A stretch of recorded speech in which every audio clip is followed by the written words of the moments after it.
Welcome back to the Deep Dive. Today, we're throwing ourselves right back into a book that I know has already got you thinking deeply. Cal Newport's Deep Work. That's right. Specifically, we're going to unpack the core ideas in part 2, the rules. Get ready, because we're about to explore some, well, truly actionable strategies. Yeah, things you can actually do. Exactly. Things that can really transform how you approach your work and, help you carve out a more focused life. There's a lot to unpack, so let's get started, shall we? Absolutely. This section of deep work is where the abstract concepts really become tangible. It moves beyond just why deep work is valuable. Okay. It dives straight into how you, the listener, can actually weave it into your day-to-day. Exactly. And rule number 1 is all about how to work deeply. It kicks off with this really fascinating idea, the eudaimonia machine. Ah, yes, the eudaimonia machine. Sounds impressive. It does, doesn't it? But Okay. it's not like a gadget. It's an architectural concept from Professor David Duane, specifically designed to cultivate profound concentration. So like a building designed for focus. Precisely. He pictures this long, narrow building with 5 distinct areas: the gallery, the salon, the library, the office space, and then the deep work chambers. Okay, 5 rooms. What struck me was the intentionality behind it. Each room has a specific purpose in that journey towards deep work. Totally. The gallery, for instance, is filled with examples of top quality work. Kind of sets the standard, right? Yeah, it creates that pressure almost to do great work yourself. And the salon, that's for the messy brainstorming part, fueled by good coffee, apparently. Right. That initial sparring of ideas. Then you get to the library. The hard drive, he calls it. Yeah. All the past work, the resources you need. It's about building on what's already there, not starting from scratch every time. As someone who synthesizes a lot of info, how does that sound to you? Oh, incredibly appealing. Having that dedicated space, like an external brain almost, for complex stuff. Yes, please. And then the office space, just for the shallow stuff. Right, deliberately kept separate, even suggesting an administrator to handle those bits. It's this hierarchy. Leading to the deep work chambers. Exactly. Soundproofed, 90-minute blocks. It just lays out this, well, ideal environment. It really does feel utopian, doesn't it? Especially when you think about typical open offices, the constant emails. Oh, absolutely. Total contrast. Newport calls the reader a disciple of depth in a shallow world. That really hit home for me. Did it for you, that constant battle for attention. Definitely. It begs the question, right? If deep work is so great, why do we need these elaborate setups or strategies? Why can't we just focus? That's the million-dollar question, and the answer seems to be a pretty firm no. Newport mentions this 2012 study by Hoffman and Baumeister. Ah, the beeper study. They Wow. grouped people all day, asking about their desires in real time. What stood out to you from that? Just the sheer frequency of desires pulling people away from hard thinking. Obviously things like food and sleep, but also that constant urge to, check email, look at social media, just surf the web instead of working. It shows how ingrained it is Totally. And what's even more telling how often those digital urges won. Exactly. They only resist it about half the time. It shows the grip these things have. Which leads us straight to willpower, doesn't it? Yep. Roy Baumeister's work. It's finite. It's a resource that depletes. Like a muscle getting tired. Precisely. So deciding to suddenly do deep work after a day of constant distraction, that takes a huge chunk of willpower, often more than we have left. It's like trying to run a marathon after sprinting all morning. It just won't work. Right. And that's where Newport's argument really lands for me. Don't just rely on willpower. Build smart routines, build rituals. Yeah, make it easier to start focusing. Reduce that friction. Exactly. It acknowledges our cognitive limits. It's not about trying harder. It's about being smarter, strategically designing things, which leads to picking your depth philosophy. Ah, yes, because one size doesn't fit all. He lays out 4. First, the monastic philosophy. Think Donald Knuth or Neil Stevenson. What's the essence there? Monastic is basically maximizing deep work by, well, ruthlessly cutting out shallow stuff. These people usually have one very clear, super important goal. Like Knuth avoiding email since 1990. Can you imagine? He uses postal mail, handles it in batches quarterly. Stevenson's just as direct, basically says, don't bother me, I'm busy. It's radical prioritization, isn't it? Makes you think how much shallow stuff fills our days. It really does. But, as Newport says, it's not for everyone. If your job needs constant interaction, this just isn't feasible. Good point. It suits those with very specific, kind of solitary outputs. So for many of us, maybe the bimodal philosophy is more realistic. Could be. Think Carl Jung. He had his busy practice in Zurich, but then retreated to his stone house in Bollingen for intense solitary work. So it's about splitting time, clear blocks for deep work, almost monastic during those blocks, and then the rest is open for other stuff. Exactly. Adam Grant does this now, right? Yeah. Structures his academic year with intense research periods alternating with teaching and meeting times. Right. And the key seems to be that those deep work stretches are significant, like a full day or more. Yeah, you need that sustained time for breakthroughs. But it also acknowledges that many roles need those outward-facing parts, too. It's balanced through scheduling. Okay, then there's the Risnik philosophy. I like this one. Jerry Seinfeld's chain method. Don't break the chain. Yeah. That's the core idea for deep work, too, Huh? right? Making it a regular habit, same time every day. Exactly. It takes the decision-making out of it. Like Brian Chappell, the PhD student Newport mentions, full-time job, kid. But he carved out that early morning slot for his dissertation consistently. That consistency really adds up, doesn't it? Even if it's not huge blocks of time daily. For sure. The sheer volume of focused hours over time can be massive. Seems great for people with packed, less flexible schedules. And the last one, journalistic philosophy. Like Walter Isaacson. Right. Slipping into deep work whenever a gap appears, even amidst chaos.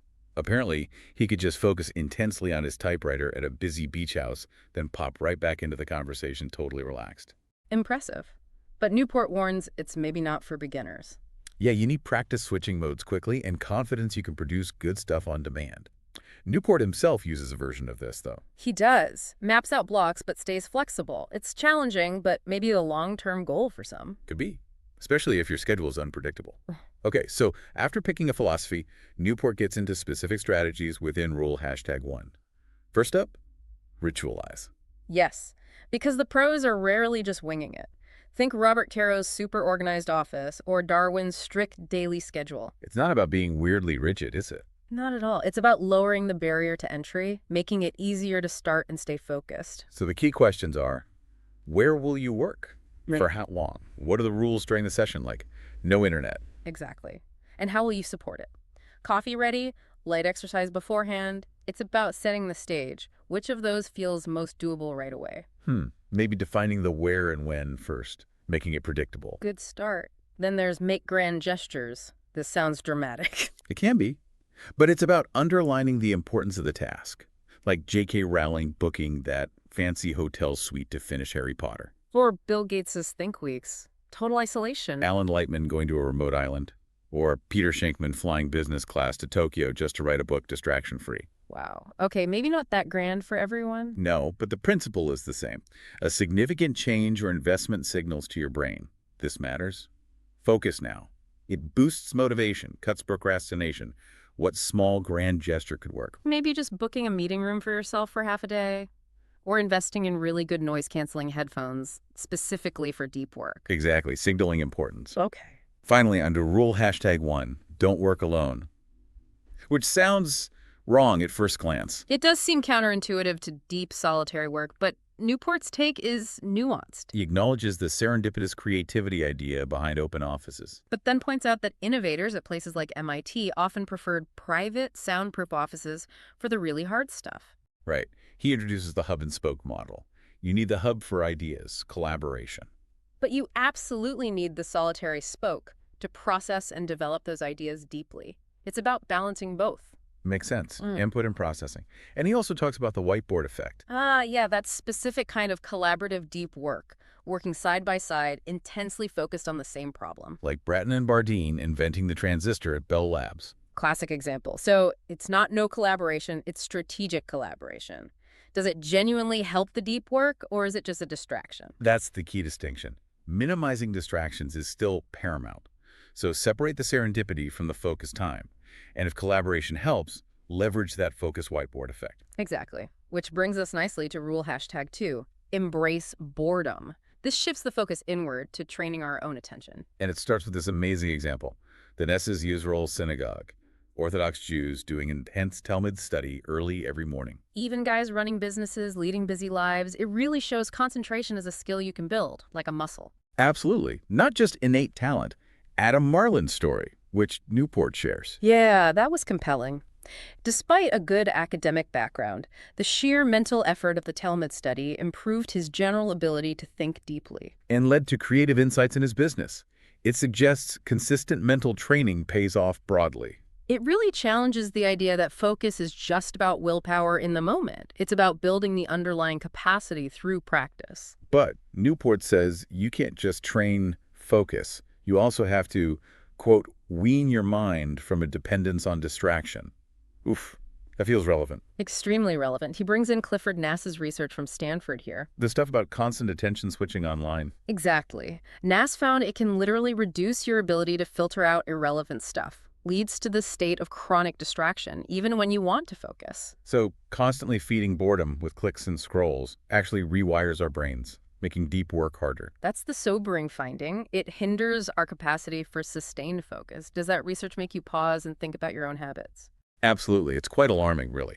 Which leads straight into the first strategy under rule #2. Don't take breaks from distraction. Instead, take breaks from focus. Totally flips the script, doesn't it? Completely. Forget the occasional digital detox. Right. Instead, schedule specific, limited times for internet use. And outside those blocks, avoid it completely. So the focus shifts. It's not about occasional disconnection, but consistent resistance to that urge to switch away the second things get boring or difficult. You're actively strengthening your attention muscles every time you resist that urge. He gives practical tips, too, like fiercely guarding those offline blocks, even delaying for just a minute before checking something online when the urge hits. And extending it to home life, too, for comprehensive training. Okay, next strategy. Work like Teddy Roosevelt. Love the name. Me too. Yeah. The story about him at Harvard is great. Juggling tons of interests, but nailing his studies by working intensely in short, dedicated blocks. That's the core idea. Inject these Rooseveltian dashes into your day. Set a tight, maybe even artificial deadline for a deep task and go all out. Like interval training for your brain. Exactly. Pushing past your usual comfort zone builds that intensity muscle for later. Then, meditate productively. Sounds like a contradiction. It does initially, but the idea is clever.